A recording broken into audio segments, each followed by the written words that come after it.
Happy Monday, everybody. Welcome inside the Shot Caller Esports studios for another episode of Get Boosted. I'm Eric Kummel, joined by nobody.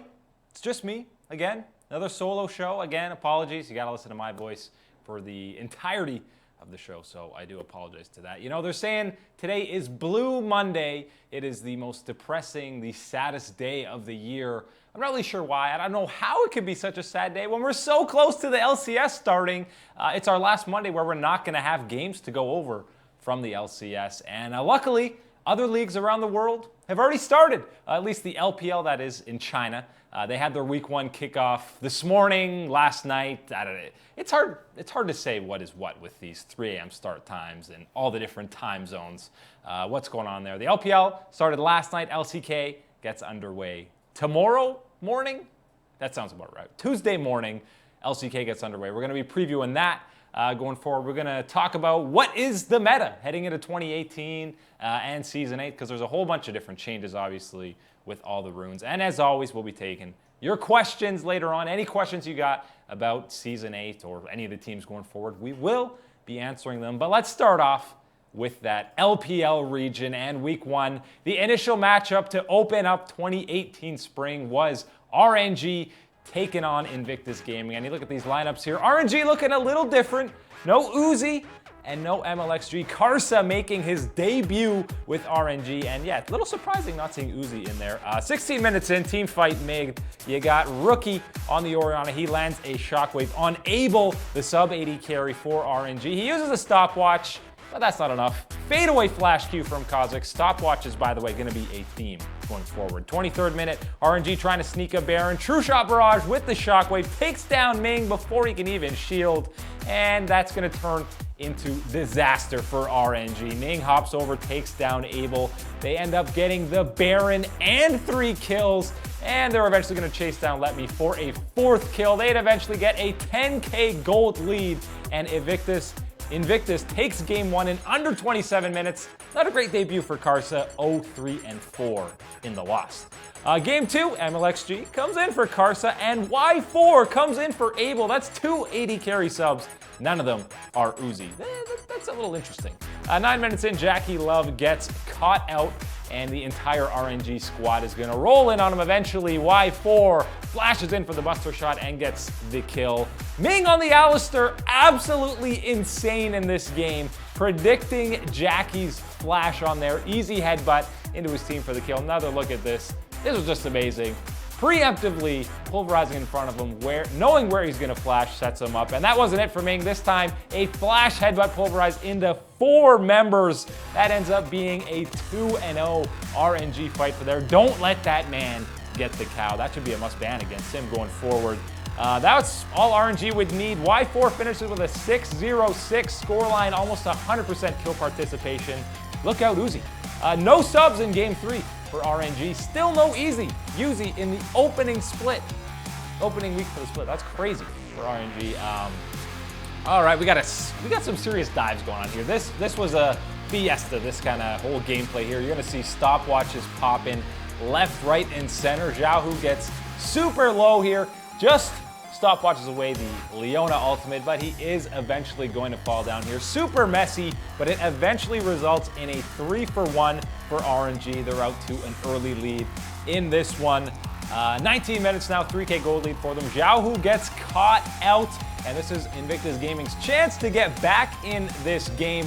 Duke teleports down, and he gets the nice Ram ultimate to take down Y4. And look at that, he uses a stopwatch, but that's not going to save him. Couple of kills for IG to get him back in this game. Now a little skirmish in Invictus's jungle.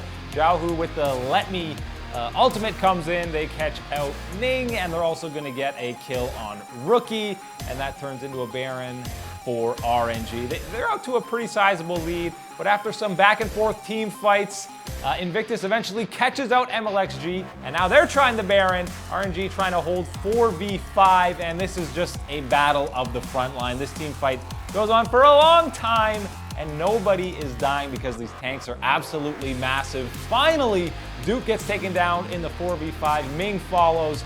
and then they're going to get Let Me pretty low, and Rookie gets a little too aggressive with the flash there. That's the tank. The carries are untouched for RNG. Y4 and Xiaohu completely pop off in that fight and carry that to an ace for RNG.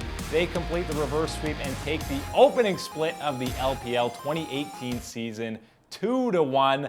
I mean, the story from that series is obviously Uzi not playing in any of the games. Karsa not looking great in his first game, but I mean, it's one game with an entirely new team. You don't know what the language issues are going to be like on that new squad, but surprising to see 2 different 80 carries in that lineup and none of them being Uzi. Overall, a lot of those picks look pretty similar from 2017, but the main difference so far in these games is the use of that stopwatch. You know, people have been using it a lot in solo queue, but it's been out of control so far in the opening week of the LPL. Yeah, it was only 2 sets of games, but I mean, 13 times it was used in that RNG Invictus series. 13 times is almost half of the champions in that game.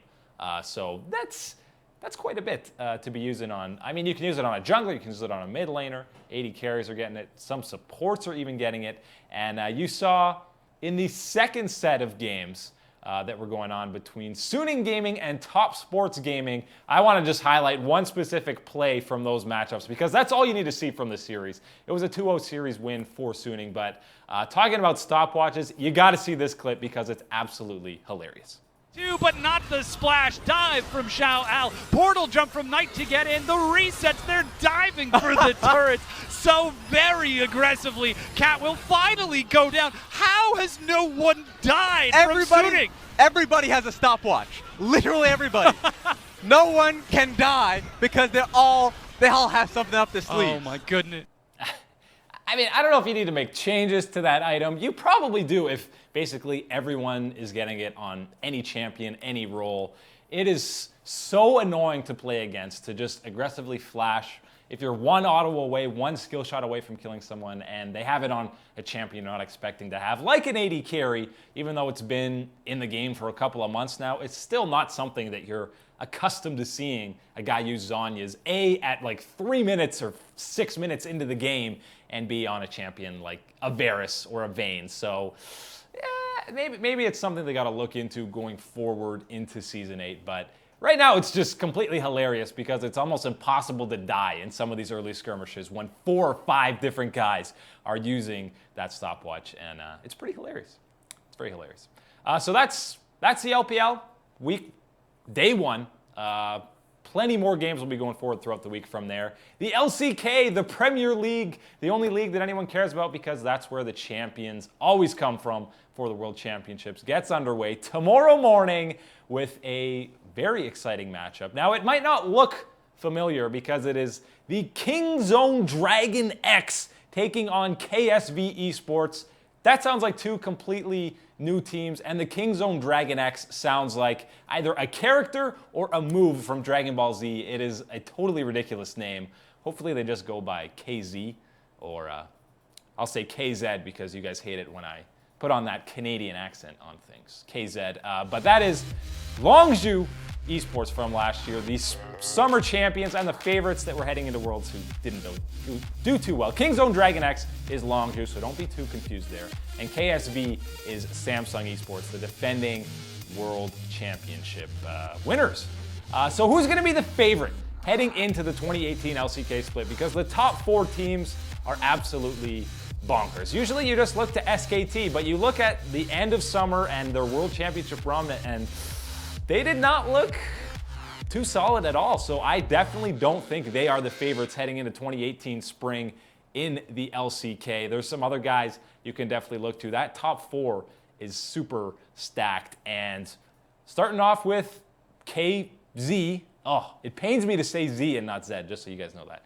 Starting off with KZ and KSV, which is investors from Korea and Silicon Valley working together to make this esports team, KSV, K plus SV, in case you couldn't get that going together. They bought a couple of teams in the Overwatch League, so they're a brand to be looking out for in the esports scene going forward. And I mean, the defending world champion roster is a pretty solid one to pick up. But I'm I'll tell you the guys who I don't think are favorites heading into the 2018 LCK season, and one of them is probably Samsung, just because you look at last year, yes, this is the exact same roster that just won a World Championship title, but the year before that, when they lost a heartbreak 3-2 World Finals to SKT, they came back fueled with vengeance. You saw all the features that Crown was doing, and they wanted redemption for that loss. Now they 3-0 absolutely clobbered SKT in that final, so I don't know if they have that same. It's hard to have that same drive after you've just achieved so much, which is all the more impressive when SKT won back-to-back World Championship titles. So I just don't see Samsung, or KSV, excuse me, being the favorites heading into spring. I'm looking at either KZ, King's Own Dragon X, or KT Rolster, the team that people aren't really. Listen, because they don't qualify for Worlds, these guys aren't really talking about KT Rolster, but this is a super solid team. And for last split, I mean, in spring, it looked like it was SKT versus KT, and it was in the spring finals. But SKT, totally different shift from spring to summer. And KT was more consistent between the two splits. And I mean, you're talking about KSV not having maybe that drive, that fuel that I don't think they could possibly have after winning a championship title. KT's the total opposite.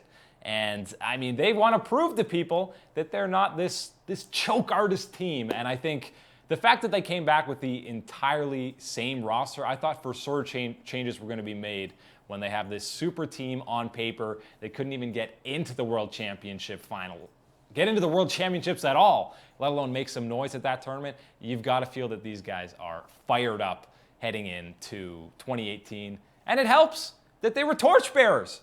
They were torchbearers for the 2018 Olympics. And, you know, that's a pretty huge honor in esports. So you got to give them kudos for that. And I like their outfits. I really like their outfits that they got to wear, these torchbearers. The entire team, all 5 of the starters, some of the coaching staff got to run. They don't look that comfortable running with that torch. I mean, I'd be a little scared too that I would drop it, and you got like hundreds of thousands of people watching you run like that. But I mean, you're allowed to move your arms when you run. Yeah. Smeb knows.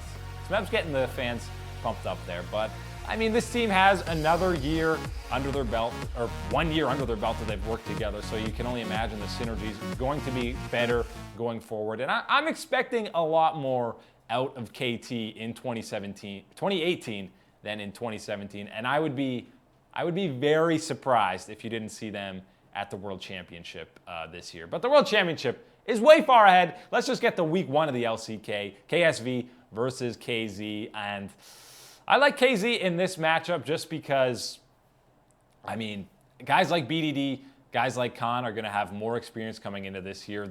They've got to have a bad taste in their mouth after a 3-0 loss to KSV, formerly Samsung, at Worlds last year. So they want to make a statement in the opening week of the LCK that they are still a team to be feared in that region. And I think they are. You bring in a guy like Peanut, despite his struggles on SKT, I think that's going to be an improvement. He's already got synergy with Prey and Gorilla.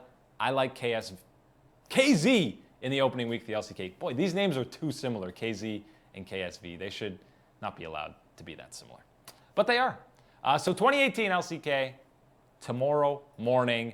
It's going to be a very interesting season in the LCK. A very interesting reason across all regions. So it's going to be exciting.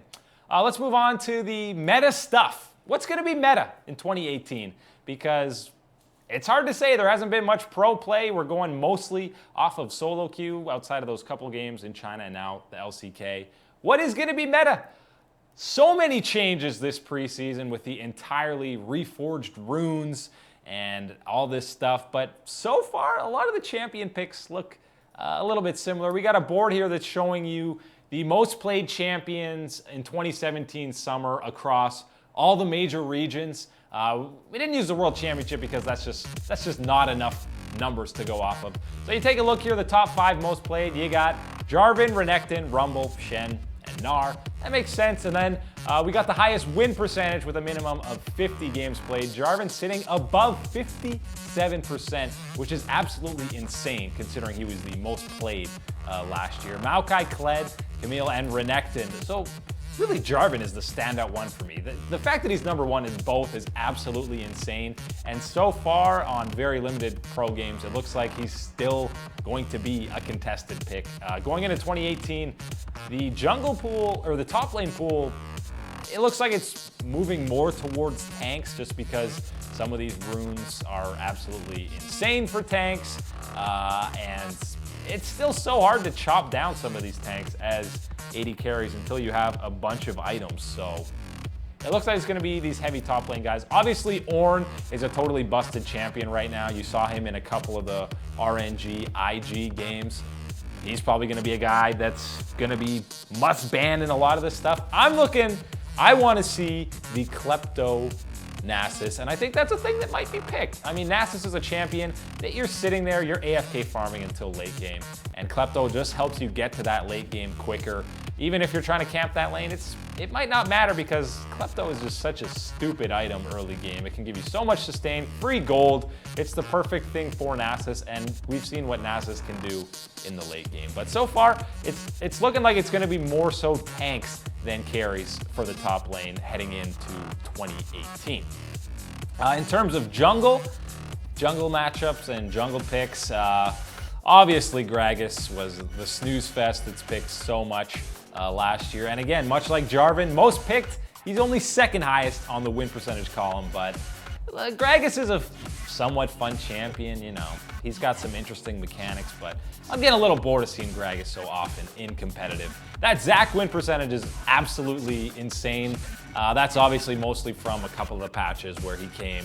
They changed him and he was completely busted. So that's a little bit skewed, but I mean, it was more than 50 games and above a 60% win percentage is absolutely insane. Heading into 2018, I think Kha'Zix is going to be a higher priority pick than he was in 2017 summer. He just, right now with these runes, he does so much damage, even super early on in the game.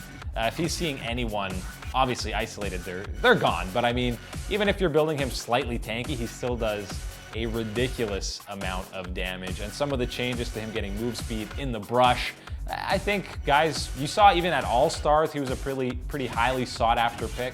And I think that continues going into 2018.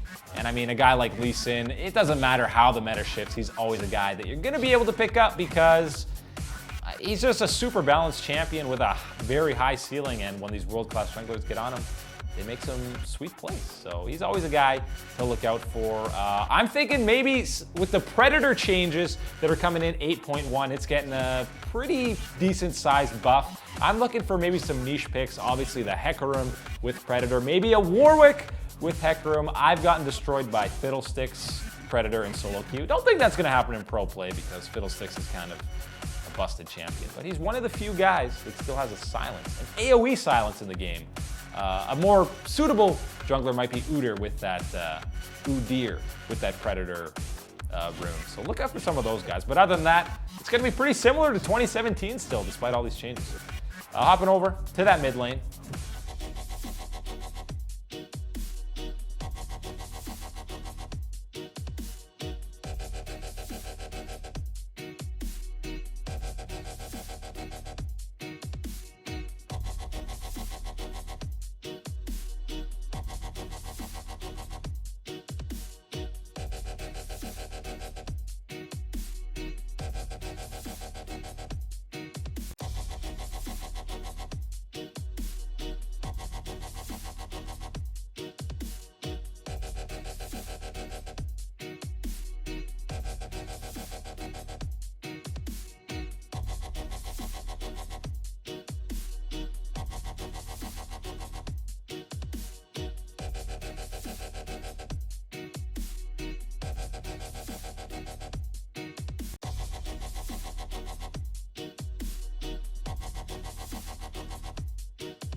Hello, we are back, guys.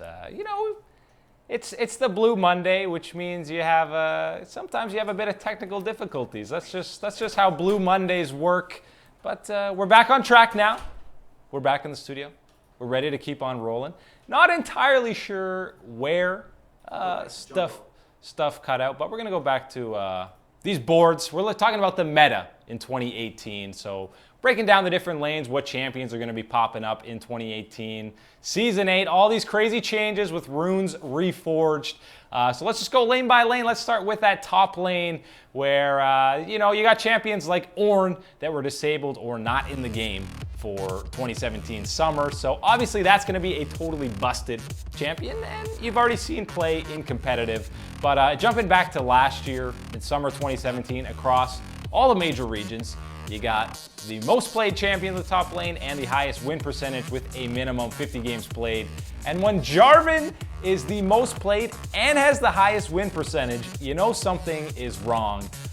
He was flexed in the top lane or the jungle, and already, there's really no big changes where you see him falling out of that top lane or in that jungle spot. So I feel like you're going to see more of him in 2018, but right now it seems like it's moving more towards those super tank front lines in that top lane.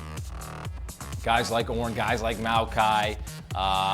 In solo queue, you're looking at Alawi, who I think is going to be a pick in 2018 because that champion is absolutely insane. In team fights, in 1v2 turnaround fights, even when they're way behind, if you land a really good ultimate, you are going to 1v4, 1v5 with that champion. I don't know how many times you've seen people gank in Alawi, 1v2, 1v3, and she gets a kill, 2 kills, and survives or goes down swinging. So Alawi's maybe a pick to look out for in that top lane, but it's definitely got the vibe that it's going to be more tank-oriented going forward. But I will say, in that RNG Invictus series, there was a Vladimir sighting, and that looked very terrifying to play against. So I'm sure they're much like different top lane metas. There will be an influx of some carry champions to go along with these tanks, but mostly tanks to start 2018, I'm thinking. Let's head on to the jungle, where the most interesting change for the junglers with these new runes for me was the Predator. It wasn't as good as people thought initially, but they did just buff it in 8.1. So I'm thinking, obviously, a champion like Hecarim is who you immediately think of to use that Predator rune. But even champions like Warwick, maybe an Udyr, I think they could really thrive using that Predator rune. It's definitely not going to be a common must-have on a lot of these champions, especially just because it's so specific to the champion. But you look at these most played and the win percentage. Gragas, again, top 2 in both. Insane. He's been so ridiculously entrenched in the meta for so many years. Even when he was AP, then he goes to jungle, then he's top. He goes all over the place, but I'm a little tired of seeing the Gragas. That Zac win percentage, by the way, is obviously a little bit skewed because of a couple of those patches in Season 7 where he was just outright broken OP. So that really bumped up his numbers. But he still played more than 50 games. Champion like Lee Sin, always going to be meta. He's just such a well-balanced champion, such a high skill level that the pros thrive on him. I think a champion like Kha'Zix is going to be more sought after in pick ban going forward in Season 8, just because with these runes he can do so much damage, some tinkering with his ult and how it affects him going in the bush, in brushes. So I think he's going to be a more highly picked champion going through pick and ban. But for the most part, it's pretty similar picks to 2017, but I want to see some of these Predator champions come out and play. Let's go to the mid lane, where there's going to be probably some similar picks again. Orianna, much like Lee Sin.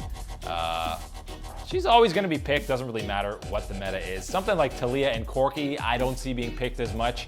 I see mid lane going more into that poke siege type meta, where champions like Xerath just really can dominate the mid game, especially with these runes like Comet, Summon Airy. Maybe the old Ziggs wave clear bot comes back into that mid lane. He's still absolutely disgusting at taking down turrets, so I could see him coming back into the meta. Obviously, Azir is one of the most picked guys in solo queue. You've already seen him banned through a couple of competitive games, so Azir is probably going to be a top pick going forward, as well as the Kassadin. That guy's just terrifying when he gets rolling. LeBlanc right now seems like a weird champion. She kind of has been ever since that rework. I'm not sure how heavily she's going to be involved in pick bans going forward in Season 8, but I think it's going to be more poke focused going forward. Let's go to that bottom lane where I think the most changes have come from 2017 summer. Obviously, Worlds was the Ardent Sensor meme, the Ardent Sensor meta, which was just probably not fun to do if you're a support. But right now, we are fully immersed in the Relic Shield meta with that excess over shield. It really just, all that's doing is saving some of these champions who have a terrible laning phase and helping them get through it with that extra health, that extra sustain, and a little bit of extra gold with it. And then in the mid game, you're not getting one shot by pretty much anyone. That's why you're seeing a champion like Vayne, most picked AD carry in solo queue. I mean, obviously a late game monster. And when you're not getting smashed in laning phase, which was usually the case with Vayne, it makes it a hell of a lot more fun to play that champion. So Vayne gonna be much more picked up with this Relic Shield stuff. I think Riot's gonna be nerfing that in the coming patches. Someone like Varus and Xayah, maybe even Caitlyn, if laning phase isn't such a big priority anymore, they're probably gonna shift down in the pick ban phase. Tristana, still a super solid pick. Again, that was another weak lane phase champion who now it doesn't really matter. So she's probably gonna move up. Kalista, again, a strong laner that can't really take advantage of it against a lot of these matchups, so maybe she moves down a bit. And obviously, a guy not on this list anywhere to be seen is old Ezreal. Klepto as what a fun time to play against, except not at all. Although I will say, when you have Klepto past like 25 minutes, it's pretty much useless compared to some of these other runes. But just accelerating that, getting that Triforce spike with the Manamune even quicker is so good. So obviously Klepto is going to be a big pick going forward. Let's look at these supports. Obviously the biggest change that hasn't been announced, or it's been announced but hasn't been implemented yet, is Riot's talking about changing Sightstone into it being built into your support item, so you don't have to go out of your way to build a Sightstone, which is obviously going to be a huge change, and that probably means some other roles, maybe some more supportive junglers are going to be buying that item as well, just to have even more vision around the map, which I don't know if that's something Riot will have intended, but we'll see how that plays out going forward. Thresh, the most played, he is basically the Lee Sin of support. Doesn't matter the meta, he's always a solid pick, and when you know how to play him really well, he is a huge advantage and threat to have in that bottom lane. Braum, if poke comps are going to be the thing going forward, Braum is going to be a must pick or ban to try and counteract that, just because that Unbreakable is such a ridiculous item to have. Tom Kench, another solid guy to have to save your AD carry. But I think if it's going to be a poke meta, you're going to see some more heavy engaged supports to try and break up that support. So guys like the Alistar, something like a Thresh, Blitzcrank with a 60% win rate. You might be seeing a lot more of that, or the Morgana, something to just really force these fights so that the siege comps can't get underway, because that's the only way to break them down. But outside of the bottom lane, I think for the most part, a lot of these picks are so far going to be pretty similar from 2017, which is very impressive considering how much has changed from Season 7 to Season 8 with these entirely new runes. But I mean, who knows? Could be totally wrong here. I'm sure at some point someone will discover something crazy with some rune that no one ever runs that becomes meta pretty quickly. One thing I didn't mention about supports is the brand support change. His passive going from 2% of your max health to 4%. They just doubled it with Deathfire Touch out of the game. So, I mean, if some guys are running these tank comps, it helps to have another tank buster at that support position to try and take them out. So maybe Brand becomes a matchup dependent pick in the bottom lane, but that's something to look out for as well. But I mean, the opportunities are endless, and you just got to get creative with your runes. Maybe you can be the next person to discover the next blue build Ezreal or Klepto Nasus, Klepto Ezreal. Who else could you build Klepto on? Who knows? There's a lot of different guys that it could work out on, but Season 8 is going to be the year for experimentation, which is why even some of these top teams that you expect to be at the top, I mean, while you're still figuring out what's actually good, standings could be very up in the air and you don't really know what's going on, which is what makes it so interesting and why Spring Split is so important, to just figure out what the hell you're supposed to build, what champions are supposed to be great, and that's the most interesting time, in my opinion. And this week is going to be crazy with all the games starting up, all the leagues starting up. LPL is already underway, LCK tomorrow morning, EU LCS on Friday, NALCS on Saturday. It is getting spicy in the world of League of Legends, and we've been waiting for it. It's been a long off season, a lot of news, but it's kind of died down the last month or so. So very excited to be moving forward with the actual leagues. It's about time for your questions, so make sure you're sending those in and have been throughout the show. Anything Season 8, any league, whatever you guys want some questions to be answered about, I'll be getting to those in just a second. But just jumping back to 2018 again, I want to talk about the stopwatch again because that is something that's so insane. And I didn't think it'd be that crazy. I honestly thought Hex Flash might have been crazier because initially I was like, oh my God, this is insane. You have that on a 19-second cooldown. But then upon experimenting with it, I quickly realized it's terrible and not really usable on pretty much any champion except for the memes and the lulls. So stopwatch is something I didn't expect to be so busted, but it is extremely frustrating to play against, and I'm sure it is in pro play as well. And also the Zoe changes in 8.1. Pretty subtle buffs. I think she's still going to be a must pick, must ban going forward. I think there's another wave of nerfs that will probably be coming Zoe's way in 8.2, 8.3 at the latest. So we'll see. We'll see. All right, let's get to your questions. Fed8677, what is your reaction to ESPN rating Misfits as the 7th best team in the world? Greetings from the UK. Shout outs to the UK and all our UK viewers. We have viewers from all over the world, so we appreciate you guys from every little spot on this earth. Misfits as 7th best team in the world. That sounds insane. 7th best in the world? I feel like they're at best 3rd in EU. So maybe I'd say 2nd. Now, I did look through those ESPN Power Rankings, and they said Power Viva was a bit overrated, which, you know what, I wouldn't contest that too much. But I mean, Senkux is not, even if PoE is overrated, Senkux is not a huge upgrade over him in that mid lane. And Ignar was the standout player at Worlds for them. I don't mind Mickey X. I think he's going to be probably top 3, maybe even top 2 supports in EU this year. But it's a super weak support pool in EU, probably the weakest position.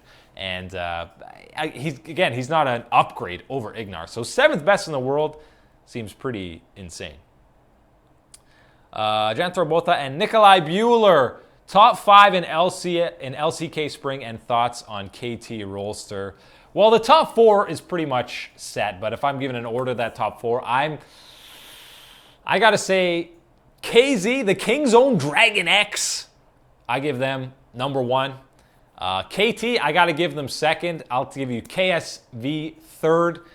4th, SKT. I know 4th, I don't have faith in them. They made some roster moves, but there's a lot of unknown commodities. Maybe by summer they've turned things around and these guys have proven that they're some star players.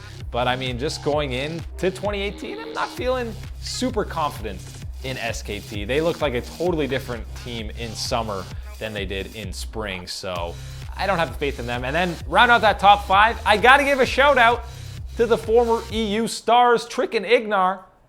So we're going with the BBQ Olivers. I could see them finishing top 5 maybe, but I mean, it's the top 4 that matters in the LCK. Top 3, really, but those top 4 teams are going to be fighting for that spot. And I think KT is going to have a stellar spring and summer, and I think this is the year they finally get back to Worlds.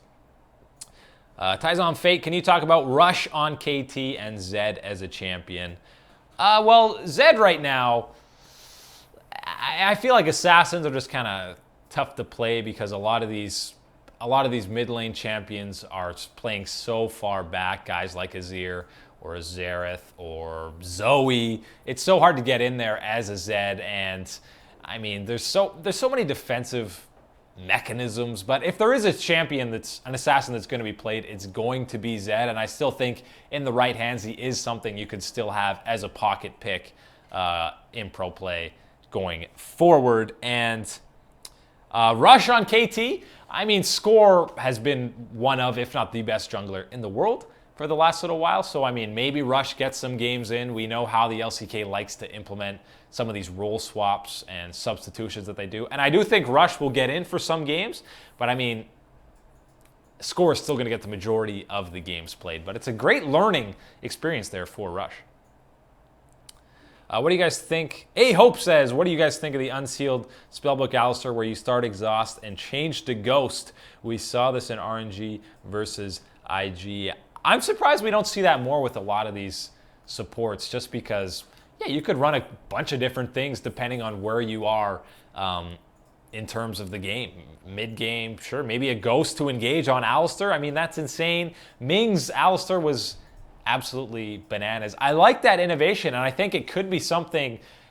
I think originally it was just kind of put for top laners to switch out their teleport for more combat summoners, but I think it is definitely something that supports, and maybe even other roles could utilize more, because depending on what part of the game it is, I think different summoners could help out more. So I like that. Ken M. Eric, I know a few patches ago the best champion in the game, Teemo, of course, was doing very well. What are the chances that we get to see Teemo make a pro appearance? You can flex him in all 5 lanes. # busted. He is a busted champion. I'm not going to argue that. Will we see him in pro play? I think we will. Will the game be serious? No.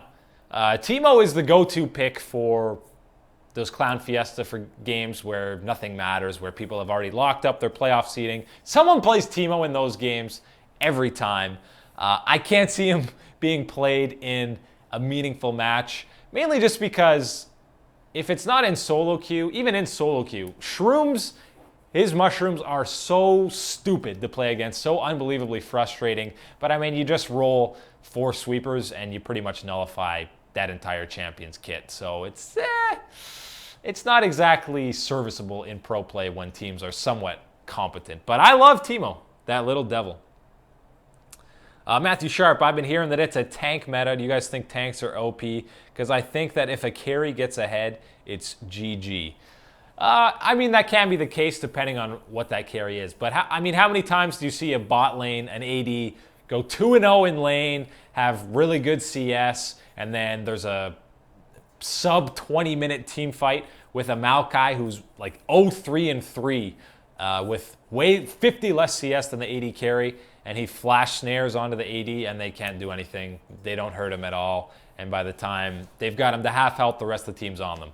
So unless you have your full build as an AD carry or close to it, at least a Last Whisper, you just can't kill tanks fast enough. So I think it is a tank meta, and when they get ahead, it's even more insane. But even when they're behind, unless you're super ahead as an AD carry, you just can't kill them. You can't kill them. Grito. I'm going to go with Grito. I'm sure that's wrong, so I apologize. But you think G2 will take their 5th straight split? I certainly do. Perks is a god. I think either him or Jankos are going to get that MVP in the regular season, but I think they're going to need a split to adjust and kind of figure out this roster before they win. So I think spring is the year where you see G2 dethroned. They don't win their 5th straight. I think they come back in summer and they take that one once they've developed their synergy and kind of figured out what they're trying to do as a team. But in spring, I think Fnatic are the favorites. But G2 definitely still going to be a solid team in spring, no doubt. Ken M again. What teams do you expect to make an appearance at MSI this year? Whew, that's a tough one. I mean, Korea is probably the toughest one to figure out, but I think KZ is going to do KZ. Got to correct myself. I think they're going to do they're going to win Spring, and they'll be going to represent LCK in EU. I think Fnatic, as inconsistent as they were in summer and throughout Worlds, I think another year for Caps and Broxa. I think they take Spring. Fnatic heads there from EU. NA, listen, there's no doubt this TSM roster is insane. It's kind of boring to just pick them to go to MSI, so I'm going to go with a bit of a hot take and take CLG to go to MSI. I know we had CLG 5th in our power rankings, and you guys all hated that because they were so low. But that's just on paper what we feel about these rosters. I think things can change. I think TSM, it's such a different roster. I think they're going to need time to get together. I think Mike Young struggles a little bit early on. People completely panic and freak out, but they'll get it back on track. And much like G2, maybe they don't win Spring. I got a pretty good feeling that they can take Summer, but for Spring, I like CLG heading back to MSI. Best performing NA team ever at MSI, by the way. Gamer TV, what is your rank goal for this season? See, the problem is I don't play as much as I used to. I used to, if I played consistently, at least every couple days or like a game a day maybe, I could maybe strive for Diamond if I really tried, but now I'm kind of stuck. I'm stuck in Plat. Maybe the dream is Diamond, but I don't think I'll get there. But you got to set your goals high, so I'll say Diamond. EQW, QEWQ. See, I tried to pronounce that. You got to give me credit for that. Do you think NA will be the most explosive region? I mean, what does explosive mean? Competitive?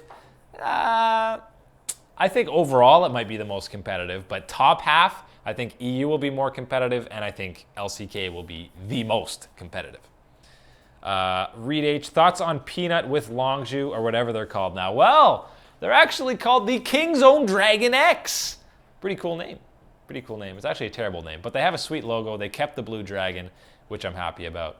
Peanut on that squad, I like it. I think it'll be an upgrade over Cuz. I think people kind of overblew the whole him on SKT, subbing in and out with Blank. Yeah, he didn't look great. I'm not sure SKT utilized him to his full potential, and he said he felt the pressure that he was going to be benched if he didn't have a great game. Hopefully that's not the case for him on King's Own Dragon X. And I mean, he's already got synergy with Praying Gorilla. I think that team's going to be even better than they were in summer. So I like it. Sounds casual. What champions do you think will be picked or banned in the first week of LCS? I mean, Zoe and Ornn are guys that immediately pop into my mind. Someone like, I think Azir is going to be pretty highly contested as well, especially with all the great EU mid laners in both EU and NA. So a champion like Azir. I think Vayne's going to be highly contested with this Relic Shield meta. The fact that she can get out a laning phase so easily, that's a scary champion to have to deal with in team fights, especially with comps built around her. So Vayne's going to be contested. Ezreal's going to be contested. And something like a Kha'Zix. Kha'Zix looks like a pretty strong jungler. So how much better do you think Sven is over Doublelift? I think he's better. I don't think it's a huge... Individually, if you're just comparing them mechanics, I give the edge to Sven in team fighting. Maybe Doublelift a slight edge in laning, but team fighting goes to Sven, and the fact that you pair him with Mithy, who's adding so much to a team, definitely puts them ahead. But I mean, he's not leaps and bounds better by Doublelift. I think he's got a slight edge over Doublelift. If I'm putting Sven 1, maybe you put Doublelift 2, at the lowest 3 in NA. Scarf Text, what do you think about Azir versus Ryze matchup? Is this the new Orianna versus Syndra from what we have seen in China? I was surprised at the amount of Ryze picks. I mean, Xiaohu is absolutely insane on Ryze. I feel like Azir Ryze is kind of, I don't know if it sways one way. I haven't really looked into that matchup enough to say definitively if there's an advantage one way or another, but I mean, those are probably going to be two picks that are going to be heavily contested. I haven't even talked about the Ryze, which I should have. That's another guy in the mid lane who just always seems to be there no matter how many reworks. He's a guy who's always featured in pick ban. And Azir and Ryze might be the top 2 picks going forward in that mid lane. Nolan Delgado, opinion of Yasuo in pro play. Listen, I love seeing anyone play Yasuo because he's a fun champion, eating across the entire map. When Perks played him at Worlds, it was super exciting. Is he actually viable? The problem is you kind of have to draft a team comp around him so that he can actually get his ult off. So that's a main issue. But I mean, there are some anytime you can just throw an Alistar in there, then that makes for a pretty solid wombo combo. And again, if it becomes poke-oriented meta like I think it might be, throw in a wind wall to go with a Braum shield, and you basically negate a team's entire poke comp depending on what their champions are. So maybe there's some opportunity there for Yasuo to come in there. Johnny Davies, who is the most useless champion in the game at the moment? Oh, most useless champion in the game at the moment. I feel like Quinn is pretty bad. I don't really know what she does. I don't know where you put her. You put her mid. I feel like she gets clobbered by a lot of these mages. Top lane seems like a pretty easy gank. I guess you could abuse her top against some melee matchups and get ahead. Can't play her bottom, even though she has a blind. So Quinn is probably up there, I would say. Also, Shaco, however you guys say it. I don't like that champion. If he doesn't get ahead, he's a piece of poop. It doesn't do anything for the whole game. So I changed my vote to Shaco. SDS, Skarner just got buffs. Do you think we'll see him in pro play? Right, so they buffed the duration of his stun, I believe. Skarner's a champion who's kind of fluctuated in and out of the meta. At times, he's been must pick, must ban, and other times he's been non-existent. I don't know if that change is big enough to warrant him being in the meta, just because sometimes you kind of have to get something like a Trinity Force and any of these champions where that's pretty core to your build. It takes so long to build that, and junglers aren't getting as much money as they used to. So I don't see him becoming meta right away. But maybe if you're getting these support items on junglers that give you more gold, maybe you see him there. Influx Power, what do you think about Vitality's roster? I think it's a borderline playoff team. They got 4/5 of Giants to go with Cabochard, who had a bit of an off split last year, but that Vitality did not look great. We'll see what Yamato Cannon can do with his soothing voice and this squad, but I see them as a 6th, fighting for that final playoff spot in EU. Mr. F99, do you think Levi will be a starter in the next split? Absolutely.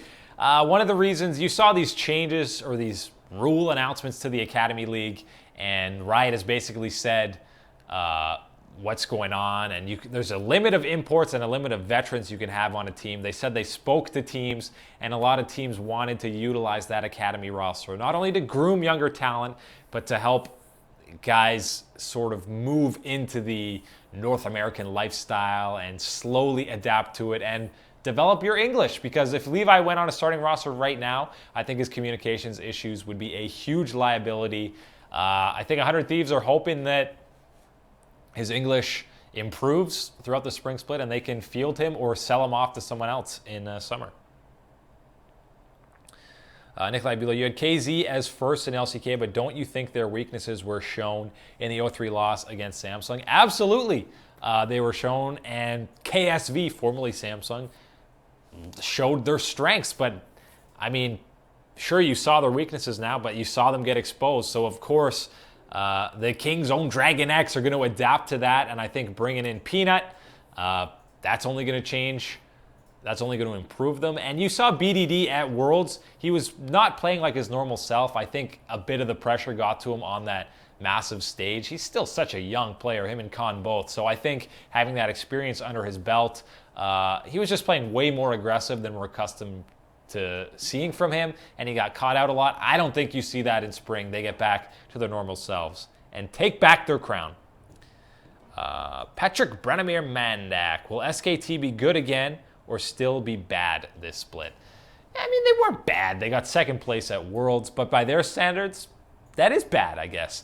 I mean, the competition in the LCK is the most difficult it's ever been, I think, to be at that top or upper echelon. So I don't see SKT winning spring. And again, a lot of these guys like Blossom and Effort, we don't really know what we're getting out of them. Thal in that top lane, we're not really sure what they're capable of. So we need to see how they develop in spring. Maybe they come back strong in summer. Maybe these guys just actually blitz the field, and some of these younger guys are fantastic.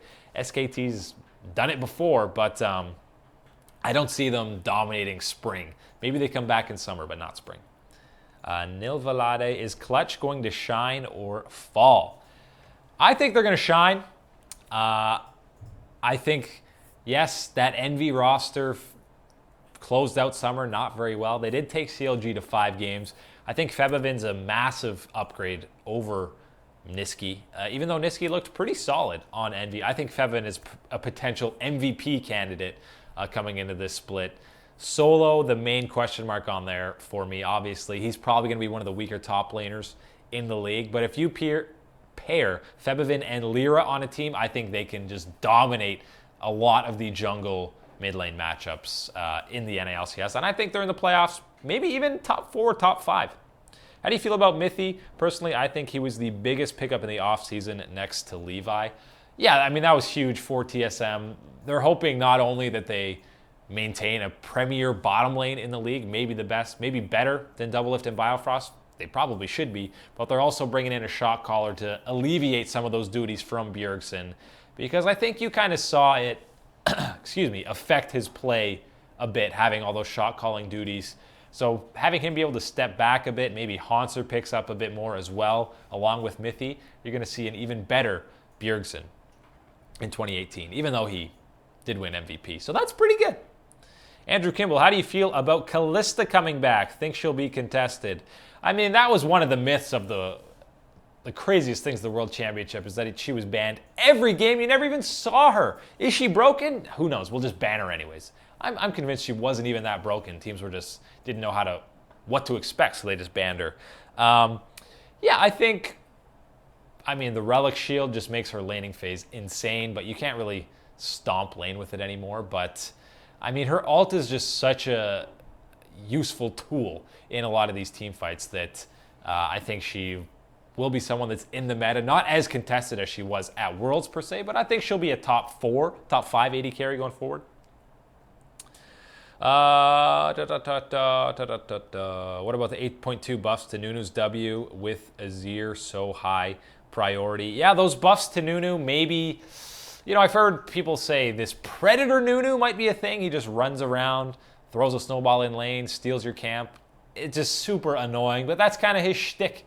He's just an annoying champion, and maybe adding the Blood Boil, now it gives an AP buff to some champions. I think that might actually be enough to get him into the meta game, because if I recall correctly, it's like 50%, 40% or something. It's a lot of AP to be giving to some of these mages. And yeah, something on an Azir, that is insane to give him that attack speed as well. On a couple of champions, Orianna, that would be pretty insane. And even just giving the move speed on champions like a Xerath to move around the map. So look out for the Nunu. What do you think team comps will be based around late game, early game?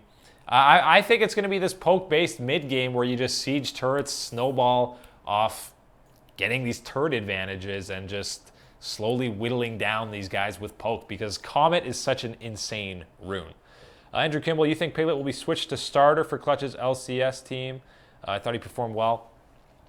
I think the reason Piglet's on an academy roster is because he's 2 splits away from NA residency, so Clutch wants to keep him on their roster, and maybe in the future, maybe in 2019, he subs into either their LCS starting spot or someone else's, and that's just another added bonus of the academy team.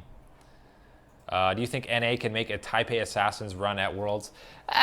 Listen, when TPA did that, it was Season 2. It was before the game was kind of fleshed out more, before Koreans. Yes, they were playing in the tournament. Yes, they beat a Korean team in the finals, but it was not at the level that it is now. NA winning Worlds? Oh, I don't think I could make that claim or that prediction. Maybe semis. I think that's still the ceiling for any NA team at Worlds, especially with how strong the SKT or the LCK is right now. Genro Bosa, can 100 Thieves make Worlds? It's going to be, listen, a couple of good teams in NA are going to be missing out in Worlds, and really all the regions. You got to assume a team like TSM is making it. I'm not confident enough to say Team Liquid will make it, so you basically got 2 spots left for C9, CLG, Team Liquid, and I think Clutch and 100 Thieves. 5 spots, or 2 spots, 5 teams. I think it'll be tough for 100 Thieves to make that cut. Here's my final question. Will we see Zed in pro play, and if so, who? Personally, I think if anyone will play it, it'd be Perks or Faker. Perks plays a pretty good Zed. Faker does as well. Bjergsen plays a great Zed. Jensen Zed is super solid. There's a lot of guys who play Zed really well. I mentioned earlier, I think it's not going to be a common pick, but I think it could be something you could surprise someone. Maybe less so in these best of ones. I think that's something you maybe bust out in a best of series, best of 3 or something like that. So maybe in playoffs you see him busted out, but he might be picked the odd time, but he's definitely not going to be meta. Jesper Jostra, how would you compare EDG with LCK teams? I think they're really strong at the moment. iBoy's fantastic. He looked terrific at Worlds. This guy's barely 17, so that is a bright future in the bottom lane for EDG. I don't know what's going on with Clearlove or how he's not listed as the starting jungler on LoL Esports. I don't know if that means he's not playing or he's just not playing the first couple of weeks, if he's subbing out. I'm not too familiar with a lot of these changes on EDG, so I'd have to actually see some games before I could give you a comparison on them to the LCK teams. But LCK is probably better. I'll say that. Squeaky, do you think any new mid laners will get picked in the spring split, the ones that aren't often picked? I mean, I guess Zed is a guy who has been picked quite a bit. Xerath is a guy who has not been picked much, and I think he's going to be picked up a lot more. Maybe Brand mid. Screw support Brand. Maybe throw a mid lane to break down some of these tanks. I think that passive buff is actually insane. I know he's easily gankable in that mid lane, but he just does so much damage if you can get a decent ult off in a team fight. Maybe Brand in that mid lane. All right. Last question here from Just Producer. Who do you think is a stronger region, NA or EU? Whew, I think overall, probably EU. They've probably got 8 decent teams with 2 outside bottom 2 teams. I think NA maybe has bottom 3 that you're looking at that aren't that great. But the top 3 or 4, I think NA is a little bit stronger. But both regions are very comparable going forward into 2018, with LCK obviously being at the very top. That's all the questions for today. Thank you very much for sending them in. As always, I'm sure you are very tired of my voice by now. We will be back on Wednesday at 2 p.m. for 5v5 Live. Mark Horner will be joining me to break down. We're going to do a big NALCS preview, much like we did with EU last week. We're going to talk about MVP, Rookie of the Split, who's going to win the Spring Split, as well as some Week 1 matchups to be excited about. There's a lot of hype Week 1 matchups, so we're going to talk about that. Maybe go over some highlights for some other LCK and LPL games as well. There's a lot of games going on now, so it's going to be exciting. Also, this weekend, little bonus thing, what we're going to be doing, I'm going to be streaming on our Twitch from the comfort of my own home. We're going to be streaming, I'm going to be doing some ARAMs with you guys. If you want to talk about the NA and EU LCS games, we're going to be doing that Sunday morning around 9 a.m., probably 9 or 10 a.m. Eastern Standard Time. So if you want to come down to our Twitch channel and check that out, play some games, and just chat EU and NALCS, we'll be plugging that in throughout the week, so make sure you come by and stop in there. But for now, come back on Wednesday, 2 p.m., where Mark and myself will be talking about the NALCS. Thank you very much again for your questions. Thank you very much for watching, and we'll see you guys on Wednesday. That's the one.